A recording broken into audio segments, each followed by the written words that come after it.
Salut à tous, j'espère que vous allez bien. Aujourd'hui, on va parler un petit peu d'actu de Mercato. Alors, l'info du jour de Mundo Deportivo, c'est que le Barça est sur Luis Diaz. Luis Diaz aurait choisi le Barça, tout ça.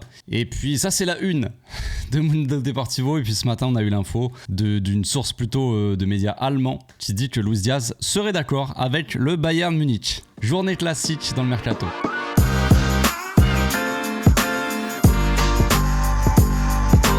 Au passage, n'hésite pas à nous rejoindre si c'est pas encore fait et à partager la chaîne autour de toi, ça fera plaisir à tonton. Vous l'avez compris, on l'a tous compris depuis un moment. Maintenant, c'est vrai que le Mercato, les infos changent tous les jours et on peut se baser sur pas grand chose. Même si on a des bonnes infos, des fois des sources sûres. Nico Williams va venir et au final, même dans ce cas-là, même s'il y avait un accord et tout ça, d'après Fabrizio, donc des sources quand même assez sûres, et bien même là, des fois, la fin de l'histoire change. Toute la situation, on va dire, se renverse. Donc on est sûr de rien, ça on le sait. Par contre, c'est la seule chose qu'on sait et c'est la même chose à tous les mercatos. Tant que le truc n'est pas officiel, on n'est jamais sûr de rien. Mais en tout cas, voilà, Luis Diaz, j'en avais parlé donc pas hier, avant-hier dans ma dernière vidéo. On avait parlé de Rashford. Je pense que c'est le choix numéro 1, en tout cas l'évidence même actuellement. Mais pareil, on peut que supposer. Moi, c'est ce que j'ai dit dans ma vidéo. Il y en a, ils m'ont dit, ah mais t'en sais rien, on n'en sait rien. Oui, mais je sais les gars.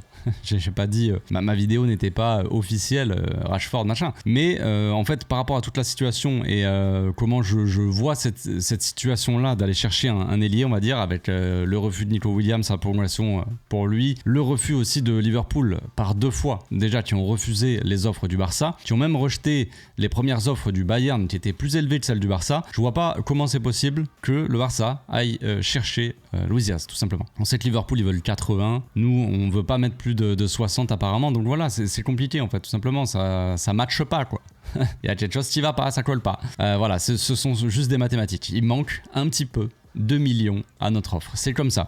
Bref, donc c'est pour ça que pour moi le choix évident se porte vers Rashford, qui serait donc un prêt logiquement. Normalement Manchester United il serait d'accord pour le laisser partir en prêt. Lui il a la volonté de venir. Alors il y avait la volonté soi-disant de Luis Diaz de venir au Barça. L'info nous dit de Mundo Deportivo. Bon, Mundo ils avaient sorti quand même que Nico il allait avoir quelques complications. Personne ne les a vraiment cru. Moi-même, j'étais là, arrêtez. Et au final, bon, ça s'est passé. Donc, qui sait, peut-être que Mundo a les vraies infos. Mais Luis Diaz, voilà, soi-disant, il serait chaud pour venir au Barça et il s'en fout des conditions. Il pose pas vraiment de conditions, disons. Même s'il il est pas inscrit, ouais, je m'en fous, je veux tout faire pour venir au Barça. Ok, bon, ça, c'est ce qu'on nous dit. Pourquoi pas? Donc, forcément, nous, ça nous donne un petit peu envie. Tu vois, on a envie d'un joueur qui est vraiment motivé à venir, tout ça. Mais, comme je l'ai dit, Luis Diaz, ça me paraît même si le joueur a toute la volonté du monde de venir au Barça, pour moi, ça me paraît un peu compliqué. L'histoire, c'est tout. Infaisable, concrètement. Maintenant, voilà, j'avais dit le choix numéro 1, c'est Rashford, parce que il y a toutes les infos depuis des mois qui nous fait croire que Rashford est vraiment dans les plans. Donc au final, c'est un peu l'évidence. Et je sais que dans ma dernière vidéo, il y en a plein qui m'ont parlé de Lookman. Ademola Lookman, qui est un excellent joueur de l'Atalanta. J'en avais déjà parlé, et moi je ne suis pas contre ça, évidemment, parce que j'avais déjà sorti une vidéo en featuring avec Dave Ledé sur sa chaîne. On avait parlé du poste d'ailier, justement, on parlait un petit peu du mercato, des besoins du Barça. Il avait sorti toute une série de vidéos avec certains postes à pourvoir, on va dire, et avec moi, on avait parlé du poste d'ailier gauche. Notre favori à tous les deux, c'était Nico Williams. Pas tout le monde est d'accord, mais en tout cas, nous deux, on était tous les deux d'accord sur Nico Williams. Et moi, mon deuxième choix, personnellement, c'était Lookman. C'était Lookman que je voyais bien, un joueur assez polyvalent, tout ça. J'en avais parlé sur sa chaîne, du coup. J'en ai pas vraiment parlé sur la mienne, et effectivement. Donc, il y en a peut-être qui se disent, Lookman, on n'en parle pas. J'en ai parlé un petit peu quand même. Et je suis d'accord que c'est un très bon joueur assez complet, un joueur plutôt, on va dire, axial, même si c'est un ailier. Il a tendance à rentrer vachement dans l'axe, à pouvoir en tout cas jouer dans l'axe, évoluer dans l'axe aussi. Donc ça peut aussi nous aider si jamais il y a besoin à un moment donné d'avoir un joueur un peu plus axial, peut-être en pointe, peut-être en faux neuf ou j'en sais rien. Je pense qu'il est capable d'évoluer à ce poste aussi. Donc c'est vrai, d'avoir un joueur polyvalent, c'est toujours bien pour bricoler un petit peu si jamais tu as des problèmes durant la saison. En plus de ça, oui, c'est un joueur qui fait pas mal de différences, balle au pied, qui fait beaucoup de centres aussi. Je vais vous montrer un petit graphique. On va s'appuyer. J'aime bien m'appuyer sur des graphiques. C'est vraiment un kiff total. Moi, toute la journée, le matin, je me réveille, je regarde des graphiques pour me réveiller, c'est bien. Non, je plaisante. Mais je vais vous montrer un petit graphique pour appuyer un petit peu mon propos. Mais c'est vrai que c'est un joueur qui fait peut-être pas autant de passes clés qu'un Luis Diaz, hein, on le voit sur le graphique, mais qui fait autant de passes D, on va dire, de buts, tout ça. Donc il est assez buteur, en tout cas autant que Luis Diaz, peut-être pas dans les stats, mais en tout cas en termes de profil, c'est un joueur qui est plutôt porté vers le but, plus qu'un Nico Williams par exemple. Je le mets pas sur le graphique là, mais en tout cas Nico Williams c'était pas un mec qui marquait beaucoup, mais ce qu'on voit sur le graphique, c'est que Lookman c'est un peu plus un dribbleur, il va un peu plus provoquer balle au pied qu'un Luis Diaz. Luis Diaz qui provoque un petit peu plus déjà balle au pied, qui est un peu plus dribbleur que Rafinha. Donc voilà, la parenthèse sur Lookman elle est un peu finie, je vais pas m'exprimer trop sur le sujet. Tout ça pour vous dire que moi j'aime beaucoup le profil de Lookman, je trouve que c'est un joueur assez sous-coté. Maintenant c'est vrai que la cote du joueur elle est pas hyper élevée, je crois qu'elle tourne autour de 40 millions et tout le monde dit ouais 40 millions ça va, c'est pas très cher, on pourrait aller le chercher, je suis d'accord, mais l'Atalanta Bergame n'en demande pas 40 millions, ils en demandent plus, enfin selon certaines sources, il me semble qu'ils en demandent 60 millions. Bon, vous allez me dire c'est moins cher que Luis Diaz toujours, mais est-ce que le Barça a envie de poser 60 millions sur Lookman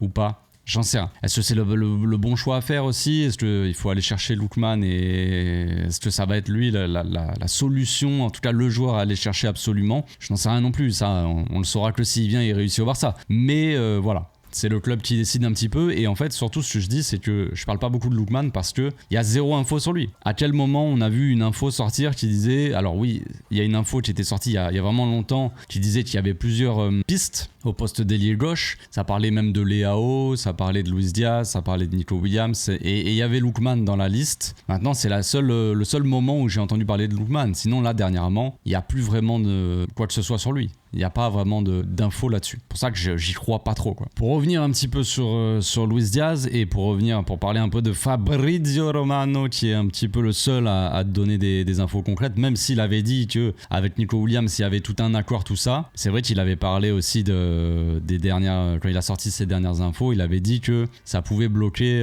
sur les demandes, on va dire, de l'agent de Nico ou de Nico, qui demandait quand même à avoir des certitudes concernant l'enregistrement. Bref, en tout cas, voilà, même si Fabrizio il dit des choses assez sûres, on n'est jamais sûr de rien non plus, comme je vous l'ai dit tout à l'heure. Donc lui, ce qu'il a dit, c'est que Luis Diaz reste la priorité numéro 1 du Barça, et de Deco surtout, ça n'a jamais vraiment changé. On sait que le favori de Deco, c'est Luis Diaz depuis un bon moment. Maintenant, comme je vous l'ai dit, voilà, il y a l'info qui est sortie en Allemagne. On sait que le Bayern cherche un joueur, surtout après la perte de Musiala, il cherche un joueur un peu offensif. Bon, pour moi, c'est pas vraiment le même poste que Musiala et je vois mal Luis Diaz jouer plus ou moins 10 ou je sais pas exactement dans quelle position évolue Musiala. Mais bon, c'est pas le même vraiment poste, tout ça, ce serait un peu bizarre. Mais bon, je sais pas.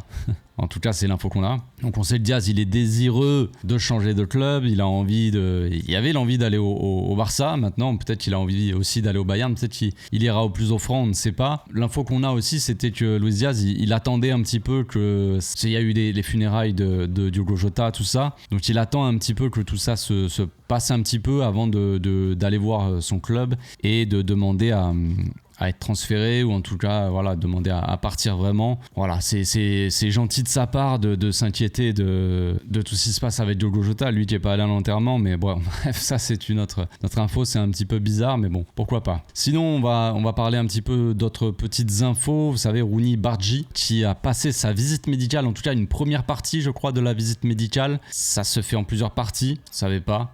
Je sais pas exactement s'il a passé comme partie du coup, mais en tout cas voilà, c'est fait ou à demi fait et voilà, normalement ça devrait être officiel cette semaine peut-être, parce que j'ai vu l'info hier soir, donc peut-être qu'il disait la semaine prochaine cette semaine, donc ça devrait rapidement se faire j'imagine. C'est un transfert assez simple à faire, c'est 2 millions, un salaire sûrement pas très élevé, donc j'imagine que la signature du joueur devrait pas forcément être trop longue à mettre en place. Donc Rooney Bargi qui va venir, qui va probablement faire la pré-saison aussi avec l'équipe première. Je pense que ça va être décidé après, enfin c'est les infos qu'on a, c'est que après la pré-saison, à voir s'il va impressionner le staff, tout ça, il restera avec l'équipe première ou alors il alternera entre l'équipe B peut-être et l'équipe première. On a une autre info aussi qui nous dit, mais ça on l'avait déjà depuis longtemps, que Flick il est intéressé, enfin le profil de Dani Rodriguez, tout ça, le joueur l'intéresse, il a envie de l'intégrer avec l'équipe première. Donc c'est vrai qu'on se posait la question un peu de l'effectif pour la saison prochaine, ça parlait d'un nouvel ailier, tout ça, on savait pas trop, puis une doublure pour Lamine Yamal peut-être, et la doublure de Lamine Yamal, ça va se jouer peut-être entre Rooney, Bargy et Dani Rodriguez. Le problème avec Dani Rodriguez, c'est je crois qu'il va pas faire la pré-saison parce qu'il n'est pas encore remis de sa blessure à l'épaule, donc il part avec une longueur de retard, on va dire,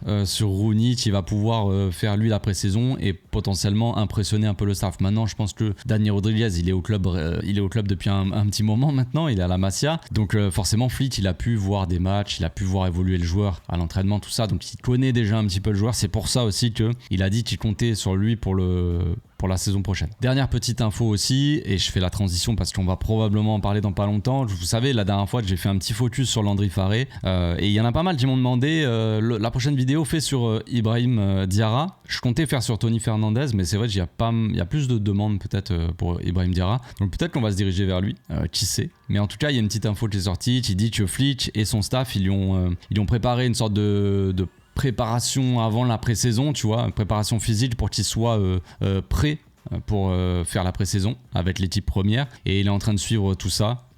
Il arrive un petit peu déterminé, on va dire. C'est vrai que Ibrahim Diarra, c'est un joueur qui est pas de la Masia, qui est arrivé il y a pas si longtemps que ça. On attendait son transfert, il pouvait pas venir avant qu'il ait 18 ans, donc il est arrivé assez tard. Je crois qu'il est arrivé l'hiver dernier, il me semble.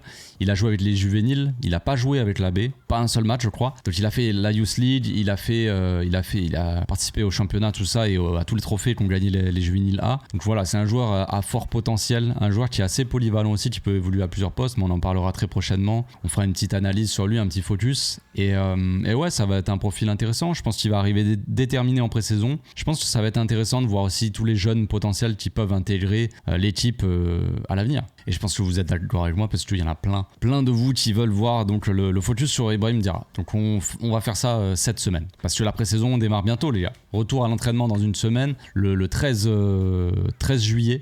Retour à l'entraînement, puis après la pré-saison, on va rapidement s'envoler pour la tournée asiatique. Voilà, les choses sérieuses vont démarrer. J'ai hâte de voir les premiers matchs du Barça. Là, je crois que c'est le 27 juillet contre Vissel Kobe. On fera des lives d'avant-match, on fera les débriefs, tout ça. Je ferai pas forcément d'avant-match non plus contre les équipes asiatiques que je ne connais absolument pas, mais on fera des petits lives, des petits débriefs, tout ça. On va se régaler. Je vous souhaite une très bonne journée, je vous dis à bientôt. Ciao.